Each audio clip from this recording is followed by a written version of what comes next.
Une figure prépondérante, un grand nom en Afrique, quand on parle de la Mende, on sent déjà que c'est un grand homme politique.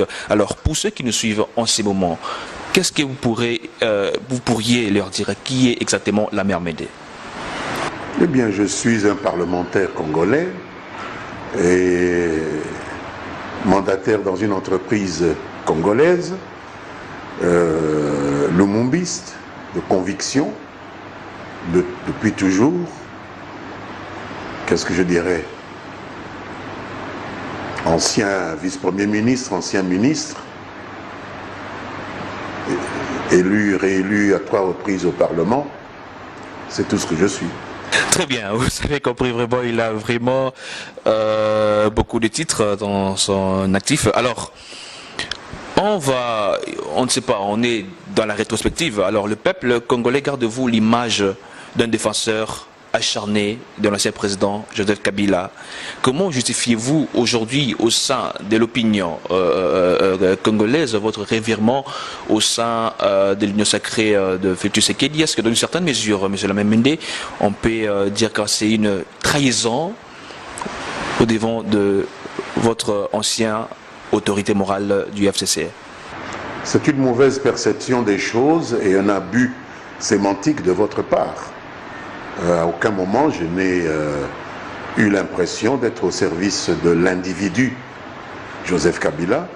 Le président Joseph Kabila, parce qu'il était président de la République, a eu un programme qu'il a déroulé pendant l'ensemble de ses 2 mandats à la tête de l'État, pendant lesquels j'ai eu à travailler avec lui, un programme dans lequel j'ai trouvé des ingrédients d'une philosophie politique à laquelle je crois passionnément, le lumumbisme, c'est-à-dire la défense des intérêts nationaux de mon pays, et je me suis mis au service de ces intérêts-là, exactement comme je m'étais mis au service des intérêts nationaux de notre pays après la conférence nationale souveraine, en intégrant le gouvernement du docteur Étienne Tshisekedi, paix à son âme, dans un gouvernement d'union nationale où je représentais toujours le mouvement lumumbiste. Donc il ne faut pas abuser des mots et parler d'être au service d'individus. Je n'ai jamais été et ne serai jamais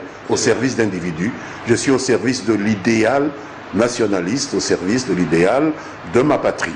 Très bien. Alors, mesdames et messieurs, je rappelle que cette émission, elle est en tout cas bilingue. On va parler lingala, on va parler français. Alors, monsieur Lamemende, la question, c'est que votre ralliement au sein de l'Union sacrée des nations du président Félix Tshisekedi, c'est quand même, vous aviez écrit une lettre à votre ancienne famille que non, voilà, vous êtes en train de quitter pour vous rallier à l'Union sacrée. Soit votre parti a-t-il informé à votre autorité morale que cette fois-ci, vous allez vous rallier à l'Union sacrée de la nation?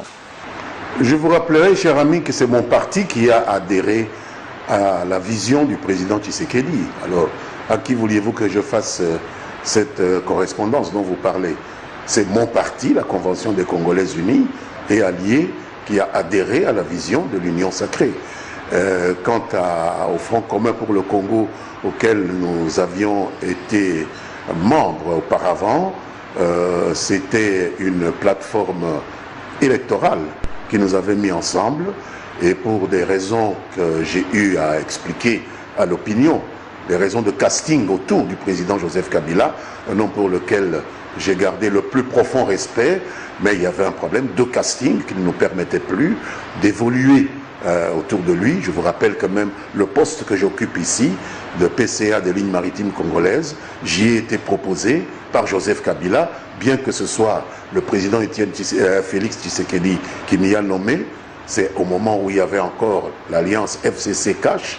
Donc c'est vous dire que nous sommes un pays de coalition. Il y a eu même une coalition entre le président Kabila et le président Tshisekedi. Pourquoi est-ce que le petit individu que je suis ne serait pas autorisé à entrer dans une coalition avec le président Tshisekedi au niveau de l'union sacrée de la nation? Alors très bien, je vais devoir repasser le micro à mon confrère. Il va poser 3 ou 2 questions, alors on va évoluer. Voilà, merci beaucoup Monsieur Lamemende. Dislocation et escarmouche entre le FCC et CACH. Jadis, le FCC était plutôt considéré comme les boucs émissaires du rétropédalage de la vision du chef de l'État. Mais après un certain moment, on a vu l'Union Sacrée, dont d'ailleurs vous êtes membre. Alors, on ne sait pas quel est le bilan qu'on peut élaborer par rapport aux réalisations en faveur de la population.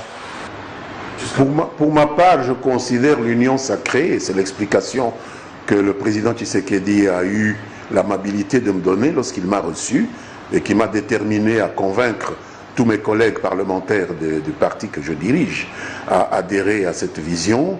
Pour moi, je considère l'Union Sacrée comme une formule d'élargissement de l'assiette de gouvernance de notre pays, et j'avais même lancé un appel à mes compatriotes du FCC pour que nous puissions adhérer au sein de l'Union Sacrée.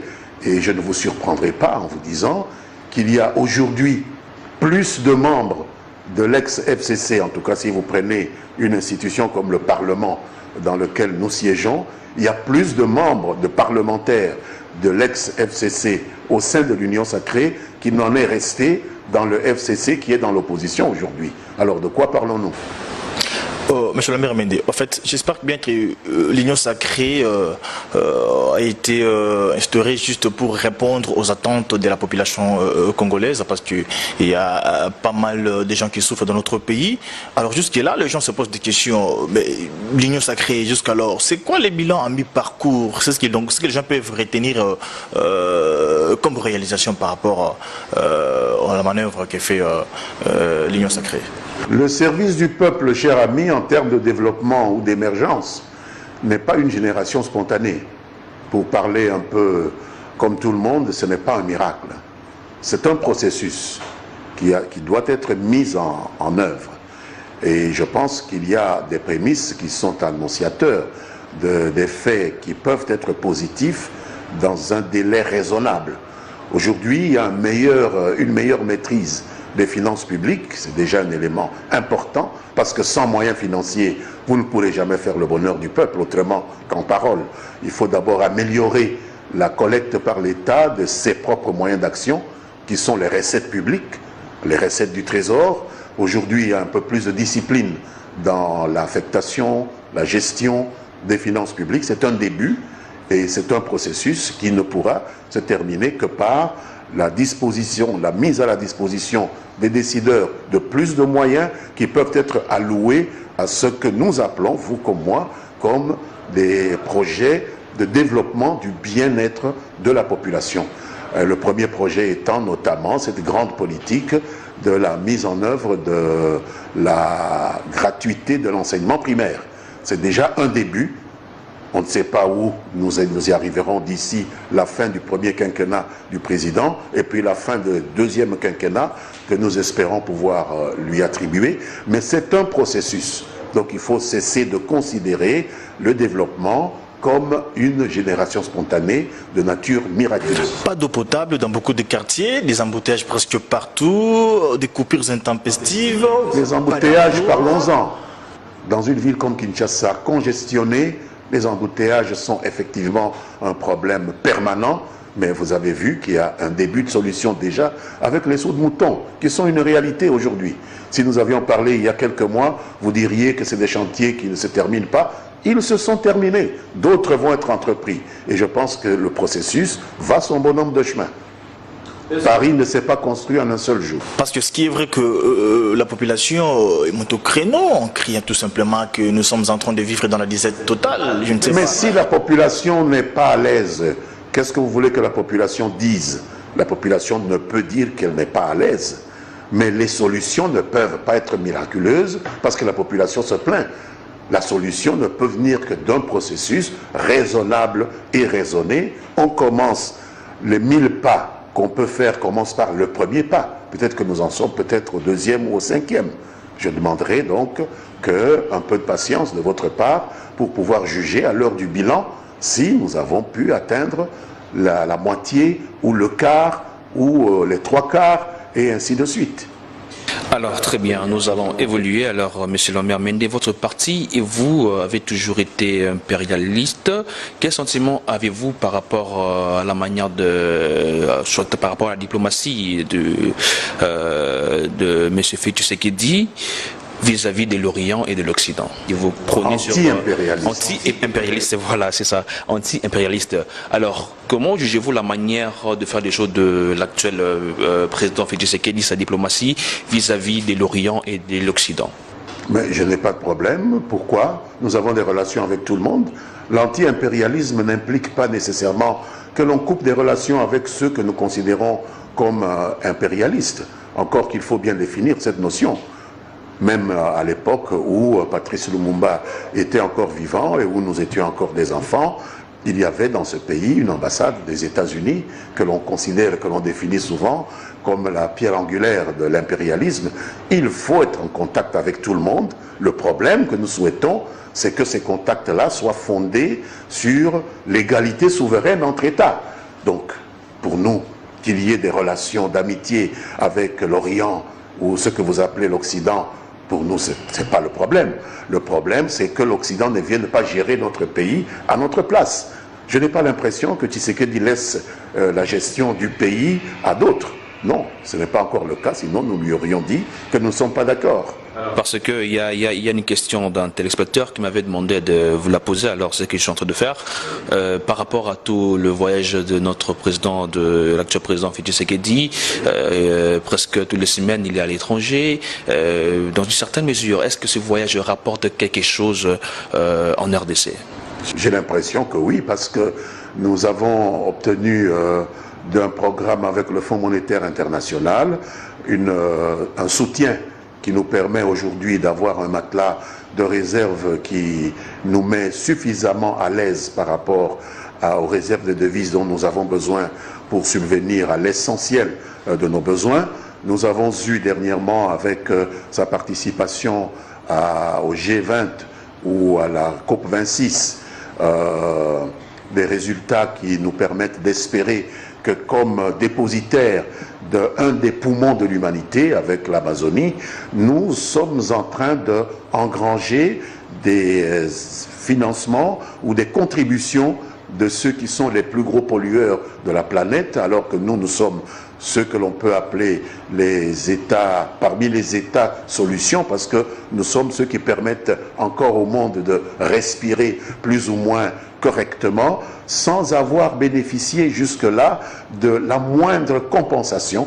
Or, ces voyages ont permis, notamment ceux-là, les derniers voyages, que les États prennent conscience, notamment les gros pollueurs, qu'ils nous doivent une compensation qui ne pourra que faire du bien au trésor de la République démocratique du Congo et à nos projets. Nous avons des accords avec tout le monde. Il y a le COMESA qui se met en place. Il y a la projection de la disparition même de certaines frontières douanières qui vont faire en sorte que ceux qui ne produisent pas vont se retrouver en difficulté. Il faut aussi y mettre du nôtre.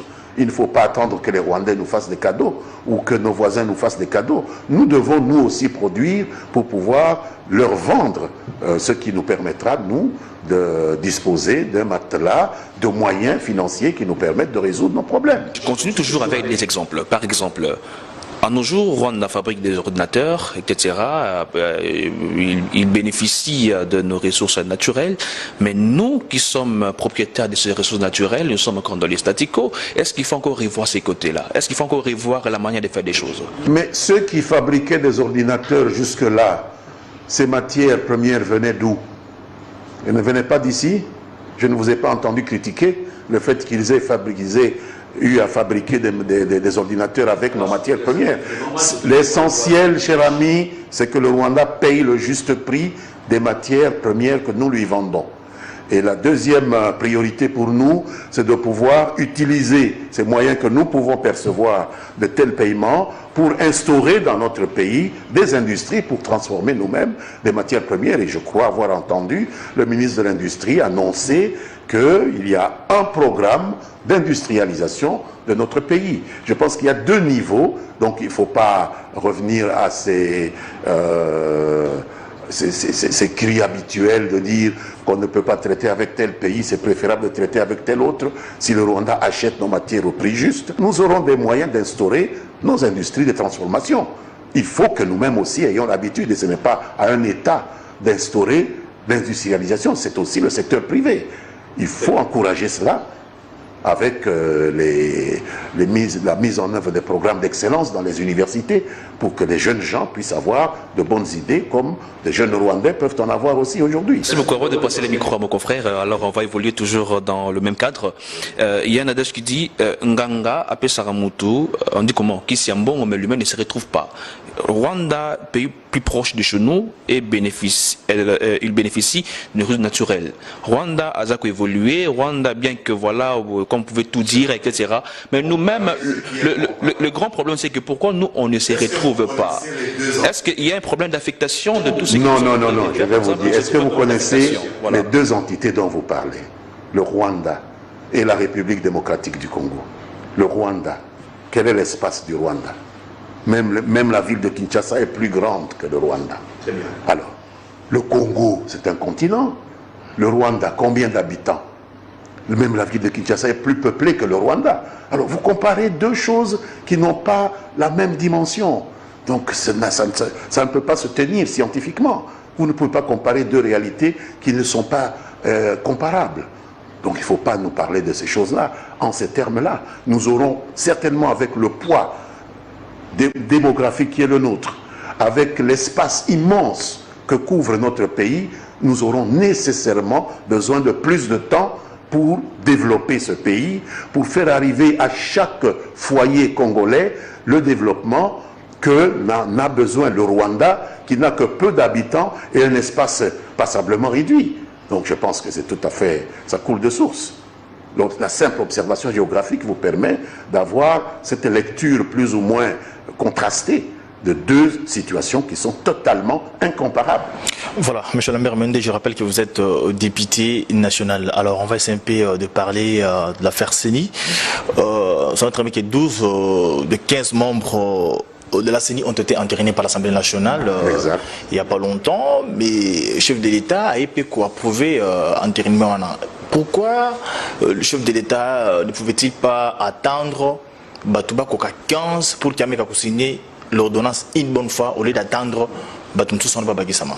Ça, c'est les commentaires que vous faites. Vous savez, tant que Tozako Solama Solo, il y a écolo. Tozana Mibeko Mia écolo. Tangelanga Mobeko Moko Oyezako obligé chef de l'État à Zelaka 15 Bakoka pour à Sala Eloko Babengi investiture ya Batouana. Et donc, comment ils étaient? Ils ont mutu na yondo za kokanisa que et sengeli bazala 15 pour mokonzi atia signature na ye pour na ko investir bango. Biso to mona qui était na kati na biso na parlement. Donc ça là qui divisé, il n'y a pas à cacher. Il y avait certains au balinga qui ba pesa kombo ya bato na bango te. Mingi balinga qui ba pesa kombo ya bato na bango. Maintenant, la question est de savoir, est-ce que Congo Yabatou ou Yepesamaki, ils ont répondre à quorum ou ils allaient faire fonctionner l'institution wana, est-ce que 12 est la majorité à 15? Ce qui 12 est la majorité à 15. Ce qui va fonctionner à 12. Et que tu as comme une période de mon que ce qui te tire, c'est ni wana na exécution tête au cause na retard, au cause na glissement, au cause na risque de guerre civile. Nani akopekisa biso ba parlementaire to tata mokonzi atia loboko na ye po batuana oyo bazali prêt lokola ba ye bazali prêt bazako dépasser quorum ya siège pe quorum ya décision ba banda musala ba ye bazali ko hésiter nano te po na ba raison oyo etali bango basili ces hésitations na bango to tikeli bango bibonga na bango deuxième vice-présidence eza polele rapporteur adjoint eza polele, questeur titulaire eza polele, ba membre mususu eza polele, tango bakoya na kombo la bango misato, président ako investir bango. Bongo to bloquer institution à l'olenge wana pour na trois groupes bazali ko hésiter ba désigner bato to tia Mboka Mobimba en retard, Tobunda Bitumba Kati Nabiso, pour 3 sur 15 ne sont pas prêts. Non. Elinga irresponsable. Le Kola Mobeko est péquicité, Mobeko est péquicité, tout est bango en marche, puis Babandi Moussala. C'est ça l'essentiel. Conséquence ni sikoyo ekozala soki opposition et maintenir opposition na ya refus, ya kopesa 3 personnes wana. Mais le quorum est là, l'institution fonctionne. Baïbisi ok baza ko se réunir te. Baza 15. Namibé comme il y a l'État, donc ce qui institution Moko Boza 15, Korom Eza combien 7,5 fois 2, mais on ne peut pas kokata moto en 2. C'est-à-dire au moins 8. Ce qui va koki 8, ata nenge baza wana, le kola baza 12. Ce qui ata 3 baza na maladie. Est-ce que va fonctionner? Va fonctionner pour Korom Eza atteint. Honorable Lambert, est-ce qu'à cet effet on peut comprendre que l'opposition est en train de jouer les jets de pourriture ou chercher comment nous espérons que une logique peut-être basé en difficulté, n'engue bango ya fonctionner, peut-être bako comme à niveau moko bakozwa conscience bango moko que esengeli ba pesa mboka nzela tokende na maponomi. Soki bayo kité toko kende kaka bongo Korom eza atteint, ezali commission ya opposition te, eza commission ya majorité te, eza commission ya société civile te, eza commission électorale nationale ya mboka Congo. Il ne faut pas que les gens aient l'habitude que ce qui est nazate, mboka et baby, mboka et soukite, eza ya bana mboka. Pe mibeko to mi pesi ce qui baza Korom et Koki 8 plus donc 7,5 plus 1, babadi Moussala na bango, ba imboka ba poni. Yo kanisi soki ba organiser élection, yo ko pona mutute abima député, yo ko pona mutute abima député provincial, yo ko pona mutute abima président de la République. To ko pona. Pour bango de ba pona ka batute, bango bazaka ba technicien. Donc il ne faut pas se focaliser sur un organe purement technique. Honorable, est-ce qu'il n'y a pas eu irrégularité dans les processus de cet intérim? Parce que la députée Inagossi du FCC disait peut-être qu'il y avait, il y aurait peut-être violation, il y a règlement d'ordre intérieur, il y a Assemblée nationale, la commission Oyo, monsieur André Mbatazala qui est président parce qu'il ne pouvait pas cumuler la fonction, selon madame Inagossi députée. Irrégularité bamemaka yango soit na bazouzi bamemaka yango epa na yo te journaliste te bamemaka yango epa na biso te ba député te soki ndeko Inagossi amoni irrégularité akomema yango epa ya bazouzi tozali na ba institution mibale ya minene juge oyo ya constitution oyo asambisaka même tata mokonzi cour constitutionnelle. Yami Balé Oyo a annulé quand même un acte administratif, Conseil d'État. Mais à la Cour constitutionnelle, à la Conseil d'État, à l'Obake, Mbata, à Salaki Makambo, de manière irrégulière. Et combien de temps d'ailleurs, il y a un cours pour Kata Makamboana, ou bien Gaï, Té. Donc nous allons perdre du temps à tourner en rond autour d'un problème qui ne nous concerne pas. Ce qui a monique irrégularité, Ezali, à la Cour constitutionnelle, à la Conseil d'État, bango bako yanula ce qui est irrégulier ou non. Donc c'est une question superflue. Alors très bien, alors nous allons toujours continuer avec cette histoire de la CENI. Honorable Lambert Méné, je pense que vous aviez suivi religieusement le cardinal Ambongo récemment au côté la Mokonzi Ambonga Yangambu ya Brazzaville et puis nakati ya maloba bango lobi était que non, Église catholique na ECC ils ont représenté 90% de la population et puis Église catholique na ECC ils ont représenté 90% de la population. Église catholique na ECC ça représente 90% de la population. Alors bien c'est que donc il parle au nom de 90%. Donc même à mon nom, puisque là, la catholique. Non, parce que je ne sais pas, il représente 90% de la population. Mais dit au Parlement, Toza Banani. Non, non. Naïbi que Moutoua représente 100% de la population du Congo. Ils allaient Parlement. Assemblée nationale, là, c'est là. Non, parce que le mot représenter la population, la représentation nationale, c'est le Parlement. C'est ça, l'église. L'église, c'est la foi catholique, ma privée. Très bien. Il faut mettre les mots à leur place. Je suis un puriste, je n'aime pas de fausses notions. La représentation nationale, c'est le Parlement. Ce n'est pas les églises. Je suis désolé. Moi, je suis juste en train de dire, c'est que cardinal Ambongo... Je doute fort que le cardinal, qui est un homme très intelligent, c'est un jésuite, peut dire que l'église représente. Il faut trouver le mot qu'il a utilisé. Là, je vous demande de pouvoir aussi faire la vérification C'est un de cette homme information. brillant que je respecte. Je vous demande de faire aussi la vérification de cette information. Je vais vérifier. Finalement, je vais revenir auprès de vous. Un jour, je lui dirai, Tata Cardinal, voilà, vous allez qui à côté, ce qui est à l'Obaki Bongo, mais là, j'ai doute fort.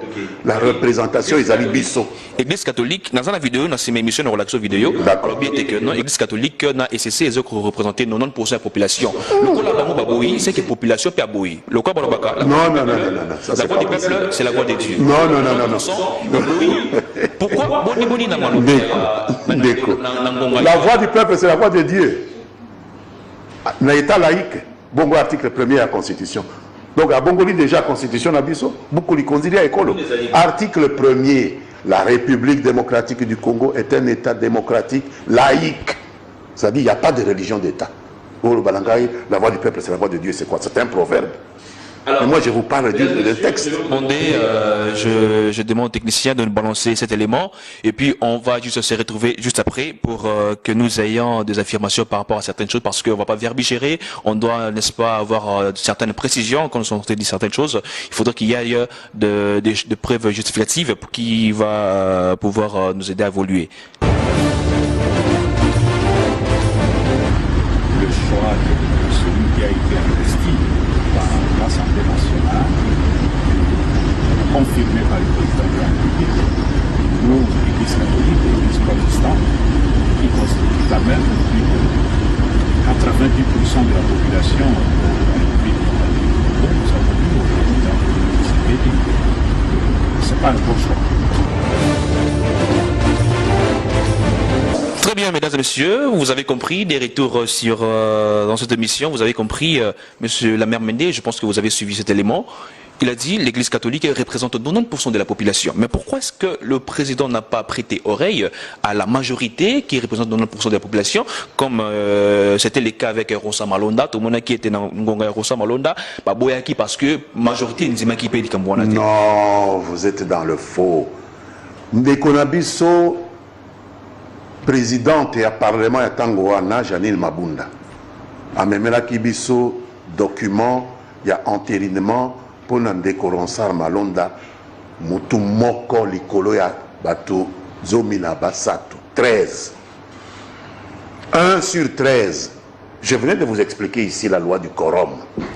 Vous croyez que 1 sur 13, c'est un quorum qui peut faire fonctionner une commission? Malonda allait fonctionner seul, sans les 12 autres membres de la commission?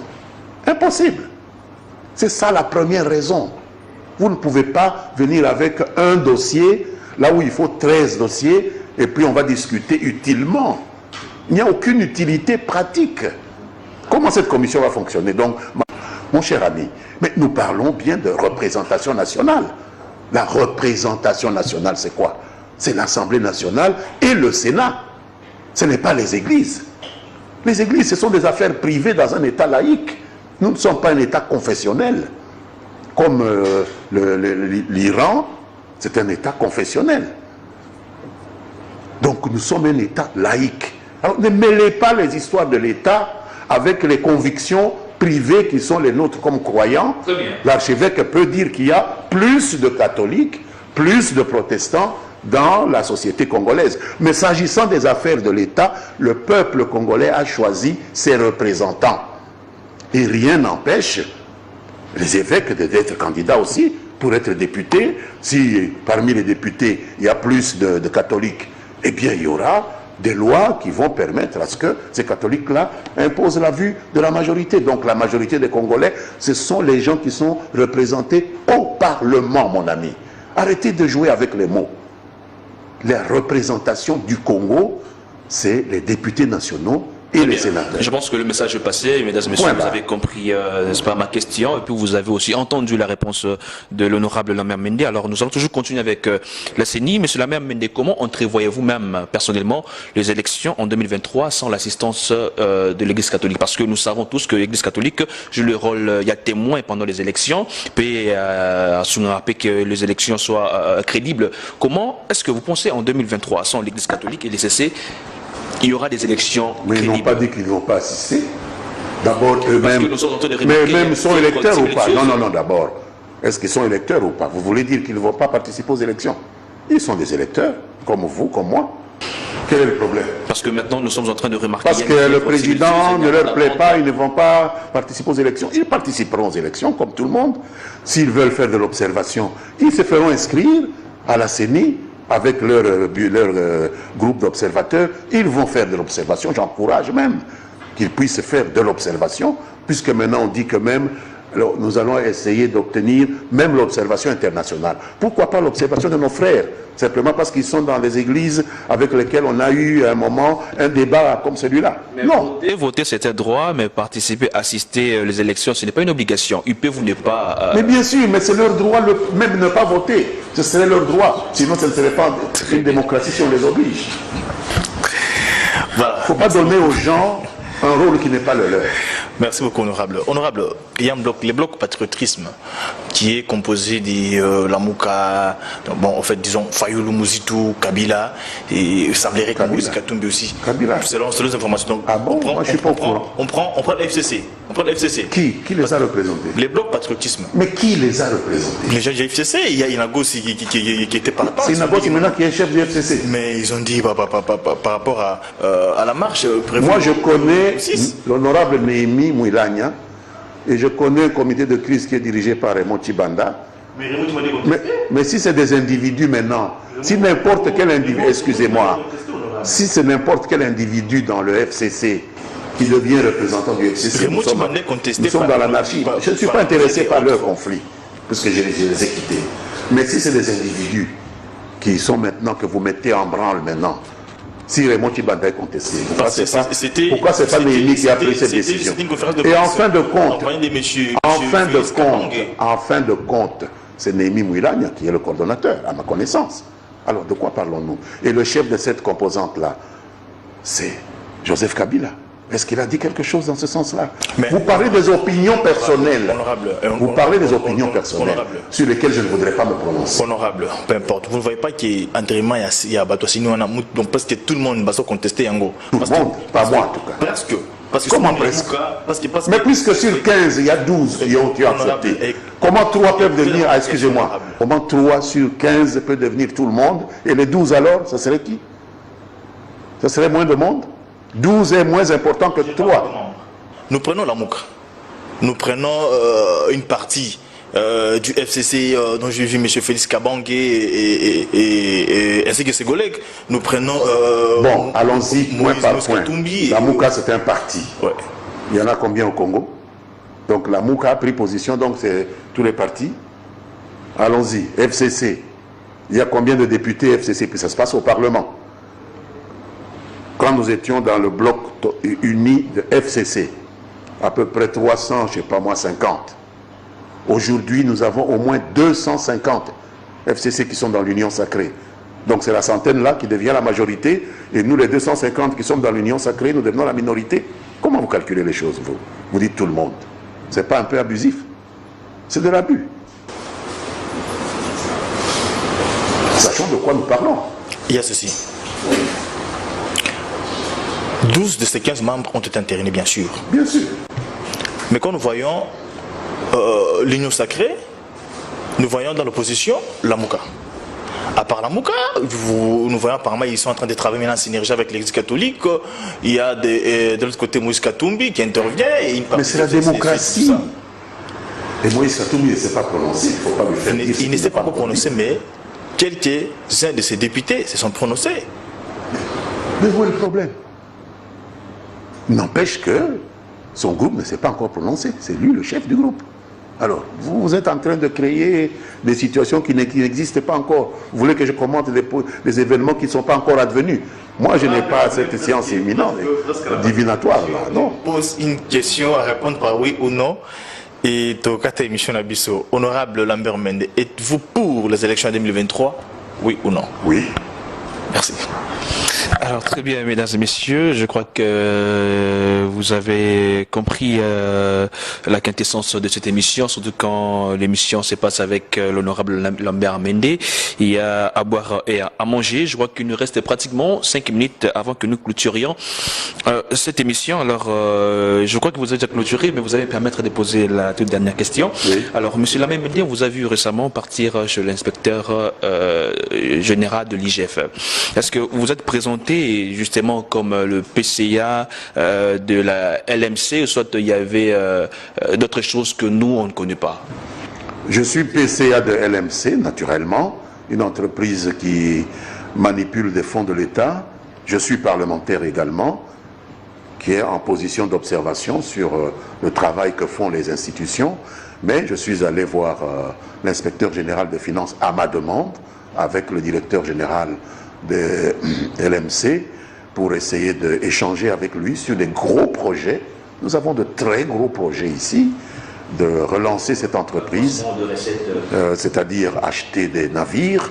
Nous avons des gros projets d'acquisition, de collecte de nos droits de trafic maritime dans les ports de transit, puisque maintenant nous les collectons seulement à Matadi et à Boma, alors que le flux maritime de tout ce commerce extérieur congolais par voie de mer que l'État nous a accordé passe par plusieurs ports maritimes de transit qui ne sont pas dans notre territoire, qui sont notamment à Mombasa pour l'est du pays, à Dar es Salaam pour l'est du pays, à Durban en Afrique du Sud pour l'est du pays, et à Walvis Bay en Namibie pour le sud.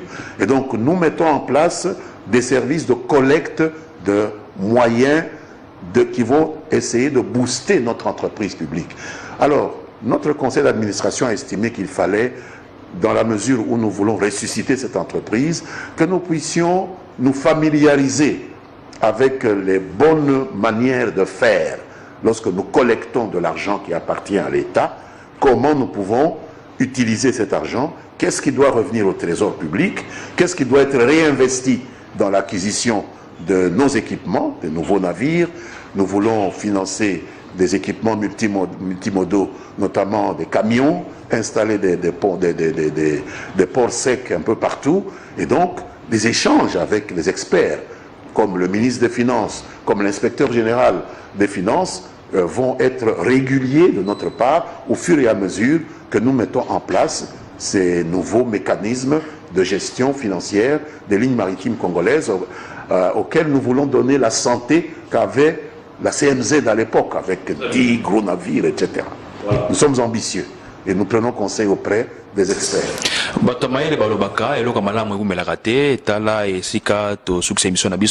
Avant de clôturer cette émission, je vais laisser la dernière parole à mon confrère. Il a quelque chose à nous dire.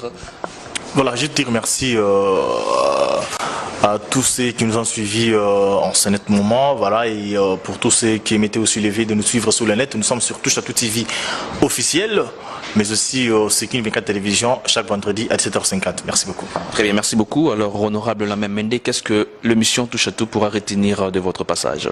Ce que je voudrais dire à tous mes compatriotes, c'est que nous devons avoir foi en l'avenir. Il peut y exister des controverses, des contradictions entre nous, parce que nous ne sommes pas une république de l'unanimité. Nous sommes juste une république démocratique. Hein? Ce n'est pas la république du Congo unanime, c'est la république démocratique. Et en démocratie, on peut avoir des gens qui sont pour un point de vue et d'autres qui sont pour un autre point de vue, l'essentiel étant de dégager le point de vue de la majorité. C'est ça la démocratie. Il faut qu'on s'habitue à cela. C'est le conseil que je peux donner. Ne pas croire que parce que vous avez un point de vue qui n'est pas partagé par la majorité, c'est-à-dire qu'on veut vous mettre à côté, qu'il faut que vous sabotiez ce qui est décidé par la majorité, ce n'est pas correct. Le pays n'avancera pas. Et ceux qui avancent et que vous avez cités en exemple, ce sont des gens qui ont l'habitude de cette discipline républicaine qui commence par la soumission de la minorité à la majorité. Très bien, merci bien, merci beaucoup. Alors, mesdames et messieurs, c'est déjà la fin de cette émission. Je dis un grand merci à l'honorable Lambert Mende pour sa disponibilité. Alors, mesdames et messieurs, retrouvez-nous très prochainement avec le même plaisir. C'est ici que je mets fin à cette émission. Ciao, portez-vous. Alors, à tous les amis, John